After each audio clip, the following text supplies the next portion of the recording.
नमस्कार मंडळी, स्वागत आहे परत एका नवीन ब्लॉगमध्ये। कसे आहात सगळे? तर दिवसाची सुरुवात झालेली आहे। आज काही जास्त स्वयंपाक वगैरे बनवायचा नाही। इवाच्या डॅडीचा उपवास आहे, फक्त माझ्यापुरता आणि इवापुरता स्वयंपाक बनवायचा आहे। त्यासाठी मावशी येणार आहेत। सकाळी उठल्याबरोबर मी गरम पाणी घेतलं। चहा वगैरे मी बऱ्याच दिवसापासून स्किप करतेय। गणपतीच्या 11 दिवस मी बऱ्याच प्रमाणात गोड खाल्लं। दररोज मी आरतीला जायचे तर तिथे शक्यतो मोदकच असायचे, तर भरपूर गोड खाण्यात आले आणि किलोभर वजन जास्त वाढले। ऑलरेडी ते कमी होत नाहीये आणि त्यात जर अजून एखादं किलो वाढलं तर खूप जास्त वाटेल। त्यामुळे मी 15 दिवसापासून चहा सोडलेला आहे आणि त्याच्या बदल्यात मोदक खाल्ले होते आणि आता ते वजन भलेही तिथंच स्टॉप झालेलं आहे, बट थोडंसं कमी करण्यासाठी मी अजून एखादा महिना चहा सोडण्याचा विचार करते। थोड्या दिवसांनी थंडी सुरू होईल, त्यानंतर मात्र चहा स्किप करणं थोडंसं अवघड होईल। सो महिनाभर का होईना मी कोमट पाणी घेते उठल्याबरोबर। त्यानंतर इथे मावशी आलेल्या आहेत स्वयंपाक करण्यासाठी आणि आता त्यांना मी सांगितलेले आहे की काय काय बनवायचं आहे। जोपर्यंत त्यांचा स्वयंपाक होत नाही तोपर्यंत मी माझी कामं आवरून घेते। मस्त कोमट पाणी बनवून मी गॅलरीमध्ये बसले होते, बट मी जे पाणी यूज केलं होतं ते पाणी मला थोडंसं वेगळं लागत होतं। का लागत होतं याचा मी विचार करत होते। सुरुवातीला असं वाटलं ग्लासमध्ये साबण वगैरे असेल, बट मी आता जस्ट ग्लास क्लीन करूनच घेतला होता आणि मग मी विचार करत होते पाणी असं वेगळं का लागतंय। झालं असं की रात्री झोपतेवेळी मी पाण्याचा जो जार आहे तो वॉश केला होता। कारण बऱ्याचदा कसं होतं, आपण जेव्हा जार वापरतो खालचा जो टब असतो ज्याला नळ असतं ना, तर तो जो आहे तो मी वॉश करते। म्हणजे आठवड्यातून एखाद्या वेळेस वॉश करून एक दिवस असं मी करते की त्याला वाळू घालते, म्हणजे त्याच्यामध्ये शेवाळ वगैरे तयार व्हायला नको। त्यामुळे मी रात्रभर वाळू घातलं होतं, त्याला साबण आणि घासणीने घासलं होतं आणि त्यात एखादं कुठेतरी साबणाचा कण राहिला असावा।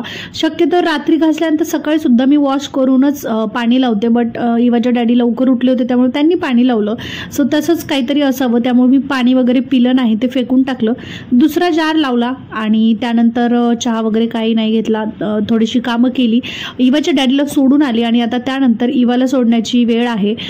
इवाची मी शक्यतो रात्री तयारी करून ठेवते, बट बऱ्याचदा काय होतं काही गोष्टी सापडतच नाहीत। का सापडत नाहीत ते मलाही अजून कळालं नाही। रात्री होमवर्क वगैरे करून मी पेन्सिल, शार्पनर, त्यानंतर इरेजर सगळं बॅगमध्ये पॅक करून ठेवलं होतं आणि सकाळी चेक करते तर फक्त एकच पेन्सिल आहे। त्यामुळे म्हटलं आता ती शोधण्यापेक्षा नवीन एखादी पेन्सिल तिला देते आणि इवाच्या ना 2 बॅग आहेत, त्यापैकी एक बॅग जी आहे ती घरी होमवर्क करण्याची आहे, जी घरीच असते, त्यामध्ये वेगळ्या पेन्सिल वगैरे आहेत, आणि एक बॅग जी आहे जी पर्पल कलरची ती स्कूलला घेऊन जाते। दोन्ही बॅगमध्ये शोधलं नाही भेटलं, मग त्यानंतर मी काय केलं, नवीनच पेन्सिल आणली आणि तिला व्यवस्थित ते शार्प करून दिलं।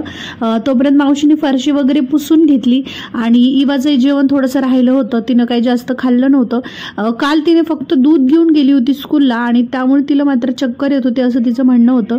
मागच्या बऱ्याच दिवसापासून ती आजारीही होती, त्यामुळे तिला म्हटलं कसंही कर बट ती रोटी संपव। त्यानंतर तिला स्कूलला सोडून आले। घरी येते वेळी थोडासा भाजीपाला घेऊन आले, कारण सकाळी जायचं होतं, बट म्हटलं जाऊ दे आता आरामशीर सकाळ घालवते। आणि जेव्हा इवाला सोडून आले येते वेळेसच भाजीपाला घेऊन आले, जास्त काही आणलं नाही, कोथिंबीर, त्यानंतर चहासाठी अद्रक। मी चहा जरी घेत नसले तर इवाच्या डॅडीला लागतं। आणि त्यानंतर मग आज तसंही इवाच्या डॅडीचा उपवास आहे, त्यांच्यासाठी पोळ्या वगैरे बनवून ठेवलेल्या आहेत, त्या व्यवस्थित मी पॅक करून ठेवल्या डब्यामध्ये, पोळीच्या डब्यामध्ये। आणि जो भाजीपाला आहे तो बाकीचा जसाच्या तसा बॅगमध्ये भरून ठेवला। फक्त कोथिंबीर जी होती ती म्हटलं चला नंतर थोड्या वेळाने व्हिडिओ वगैरे एडिट करू, जेवण करू आणि आरामशीर करूया, बट नंतर असं वाटलं की यार मी असंच बोलते आणि ते तसंच राहून जातं। त्यामुळे मी काय केलं, वट्ट्यावरचं जे सगळं काही सामान होतं ते आवरून घेतलं आणि आता एक 5 मिनिटं वेळ होता, म्हणलं जाऊ दे दुसरी कामं बाजूला ठेवूया। लगेचच कोथिंबीर आणि त्यानंतर ज्या शेंगा वगैरे होत्या त्या व्यवस्थित निसून ठेवल्या आणि आता पोळी वगैरे मला संध्याकाळी लागेल, कारण इवाच्या डॅडीचा उपवास आहे। आता दुसऱ्यांदा मला पोळी बनवायचा फार कंटाळा येतो, त्यामुळे मी काय केलं, मी असं ठरवलं की इवाच्या डॅडीसाठी आणि माझ्यासाठी सायंकाळी पोळ्या, म्हणजे ह्याच गरम पोळ्या, गरम नाही बट 5 वाजेपर्यंत ठीक राहतात। आता तसेही 11 साडे11 वाजलेले आहेत। संध्याकाळी पोळी बनवण्यापेक्षा मी विचार केला की आता राईस टाकते, राईस खाते आणि सायंकाळी मात्र त्यांच्याबरोबर थोडीशी पोळी खाईल आणि इवासाठी दुसरं काहीतरी बनवेल असा विचार करून त्या पोळ्या मी तशाच ठेवून दिल्या डब्यामध्ये आणि माझ्यासाठी राईस टाकला। आणि आता इवा जेव्हा स्कूलमधून येईल ना तेव्हा तिने रोटी खाल्लेली असते, म्हणजे पोळी खाल्लेली असते, तिला टिफिनमध्ये पोळी दिली आणि सकाळी सुद्धा पोळी दिली ब्रेकफास्टमध्ये। सो आता ती खाणार नाही, त्यामुळे मी काय केलं, राईस टाकला दोघींपुरता। भाजी वगैरे तर आहे सगळं रेडी। आणि येते वेळेस मी दही पण आणलं होतं. मला दही आणि शेंगाची एखादी भाजी आणि त्यानंतर सॅलड हे इतकं आवडतं खायला.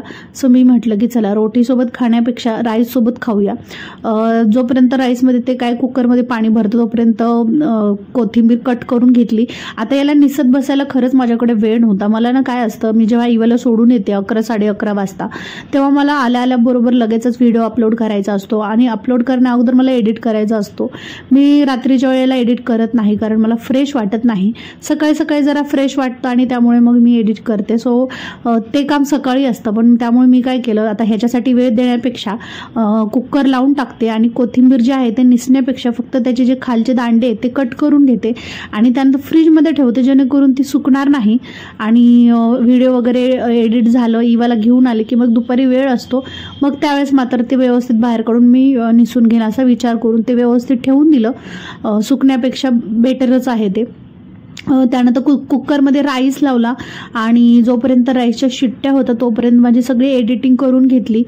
मी अशाच प्रकारे माझा टाईम जो आहे ना तो मॅनेज करते, कारण भले मला स्वयंपाक, भांडी, फरशी हे कामं नाही आहेत, मावशी करून देतात, बट तरीसुद्धा ही छोटी मोठी कामांमध्ये ना माझा भरपूर वेळ जातो. मागच्या 8 दिवसापासून मी इतकी इरेग्युलर झाली आहे काय माहिती, बट तब्येत खराब आहे, मूड नाही आहे व्लॉग्स बनवायचा आणि बऱ्याचशा गोष्टी चालू असतात आयुष्यामध्ये. काही लोक येतात जातात आणि काही लोक न येता त्यांचा त्रास आपल्याला होत असतो आणि आपण कंटिन्यू विचार करतो. मी ओव्हर थिंकर तर नाही आहे, मी शक्यतो जास्त थिंकिंग करत नाही, बट मला भरपूर त्रास होतो, म्हणजे सहन होत नाहीत गोष्टी. मी असं स्वतःला भरपूर सांगते की मी खूप स्ट्रॉंग आहे, बट मी अजिबात स्ट्रॉंग नाही आहे. मला खूप लवकर गोष्टी इफेक्ट करतात आणि असं आहे की मी लाईफ टाईमसाठी गोष्टी लक्षात राहतात. एखाद्या वेळेस एखादी गोष्ट माझ्या मनाला लागली ना तर असं नाही की मी मूव्ह ऑन करते. मी खरंच कुठल्याच गोष्टीतून मूव्ह ऑन करू शकत नाही आणि ते खरंच माझी पॉझिटिव्ह गोष्ट बिलकुल नाही आहे, निगेटिव्ह गोष्ट आहे. कारण जेव्हा आयुष्य असतं ना तेव्हा सगळ्या गोष्टी मागे सोडून नवीन नवीन गोष्टी आयुष्यात येत राहतात. त्या गोष्टींचा आपण स्वीकार करायला पाहिजे, ना की जुन्या गोष्टी घेऊन बसल्या पाहिजे. होप मी लवकरच शिकेन, सांगायला सांगते मी, बट माझ्याकडनं होत नाही. सो जोपर्यंत कुकरच्या 2-3 शिट्ट्या होतात तोपर्यंत वट्टा पण क्लीन करून घेतला. एकदाची सकाळची कामं झाली ना मग आरामशीर बसायला काही वाटत नाही. आणि जसा मी वट्टा क्लीन केला तसं कुकरनी मात्र पाणी बाहेर टाकून दिलं. एनिवे चला, आजचा ब्लॉग आवडला तर लाईक करा. भेटूया उद्या. बाय.